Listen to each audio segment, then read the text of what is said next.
Hi every one, welcome to my channel. நான் உங்கள் ராகுல். இன்றைக்கி எதை பற்றி பார்க்க போகிறோன்னா, சச்சின் ரிலீஸ் ஆகி 20 இயர்ஸ் ஆச்சு.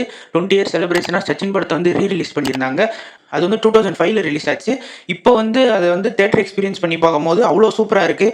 என்னென்ன விஷயங்கள்லாம் மாற்றிருக்காங்க, அப்படி என்ன புதுசாக இருக்குது ரீரிலீஸில் அப்படின்னு பார்த்தீங்கன்னா, சன்ஃபீஸ்ட் விளம்பரத்தை வந்து விளம்பரப்படுத்தியிருப்பாங்க சச்சின் படத்தில். நீங்கள் எல்லாருமே பார்த்துருப்பீங்க. அந்த விளம்பரத்தை வந்து அப்படியே கட் பண்ணி தூக்கிட்டாங்க.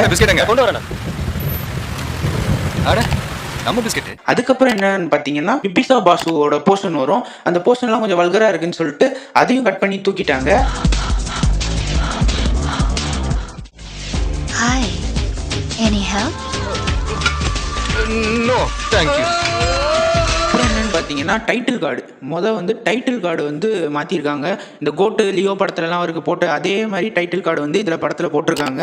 அதனால வந்து ஒரு சின்ன வருத்தம் என்னென்னா வந்து, அந்த டைட்டில் கார்டு போடும்போது தளபதி விஜய்ன்றதை பார்க்குறத விட இளைய தளபதி விஜய்ன்னு பார்த்துருந்தா நல்லா இருந்திருக்கும். அதே மாதிரி அந்த டைட்டில் கார்டுக்கு ஏற்ற மாதிரி இளைய தளபதி விஜய்ன்னு போட்டிருந்தா நல்லாயிருக்கும். இப்போ ரீசெண்ட் டைம்ஸில் நிறைய பேருக்கு தளபதி விஜய் தான் தெரியும், இளைய தளபதி விஜயா தெரியாதுல்ல.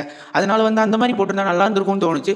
மற்றபடி படத்தில் வந்து எல்லாமே அப்படியே தான் இருக்குது. வடிவேல் காமெடியாக இருக்கட்டும், எல்லாம் ஃப்ரெஷ்ஷாக இருக்குது. சாங்ஸாக இருக்கட்டும், டிஎஸ்பி போட்ட எல்லா சாங்ஸுமே ஃப்ரெஷ்ஷாக இருக்குது. ஒன்ஸ் மோர்லாம் கேட்குறாங்க. மற்றபடி எல்லாமே சூப்பராக இருக்குது. அந்த லவ் போர்ஷன்ஸாக இருக்கட்டும், எல்லாமே நல்லா இருக்குது. என்ன ஒரு சின்ன வருத்தம்னா, அதில் ஆனால் புகையடிக்கிறாங்க.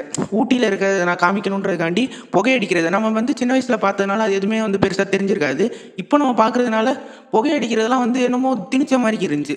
மற்றபடி எல்லாமே சூப்பராக இருந்துச்சு. ஊட்டியோட ஃப்ரேமாக இருக்கட்டும், தளபதியை மறுபடியும் இந்த மாதிரி கேரக்டரில் பார்க்குறதா இருக்கட்டும், எல்லாமே நல்லா இருந்துச்சு. ஜெனிலியா போர்ஷன்ஸ் எல்லாமே கொஞ்சம் நல்லா இருந்துச்சு. நெக்ஸ்ட் வீடியோவில் பார்ப்போம். Stay peace, stay safe. மறக்காம சர்ப்ரைஸ் பண்ணுங்க. தேங்க்யூ.